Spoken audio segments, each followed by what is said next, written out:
There was no hope for him this time. It was the third stroke. Night after night, I had passed by the house. It was vacation time, and studied the lighted square of the window. And night after night, I found it lighted the same way, faintly and evenly. If he was dead, I thought, I would see the reflection of candles in the darkened blind, for I knew that 2 candles must be set at the head of a corpse. He had said often to me, "I know I am not long for this world," and I had thought his words idle. Now I knew they were true. Every night as I gazed up at the window, I said softly to myself the word paralysis. It had always sounded strangely in my ears, like the word gnomon in the Euclid and the word simony in the Catechism, but now it sounded to me like the name of some maleficent and sinful being.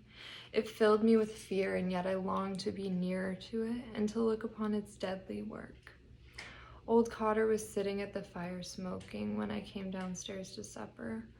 While my aunt was ladling out my stirabout, he said, as if returning to some former remark of his, "No, I wouldn't say he was exactly, but there was something queer, there was something uncanny about him. I'll tell you my opinion." He began to puff at his pipe, no doubt arranging his opinion in his mind. Tiresome old fool. When we knew him, he first used to be rather interesting, talking of faints and of worms, but I soon grew tired of him and his endless stories about the distillery. "I have my own theory about it," he said. "I think it was one of those peculiar cases, but it's hard to say." He began to puff again at his pipe without giving us his theory. My uncle saw me staring at him and said to me, "Well, so your old friend is gone, you'll be sorry to hear." "Who?" I said. "Father Flynn." "Is he dead?" "Mr. Cotter has just told us. He was passing by the house." I knew I was under observation, so I continued eating as if the news hadn't interested me. My uncle explained to old Cotter.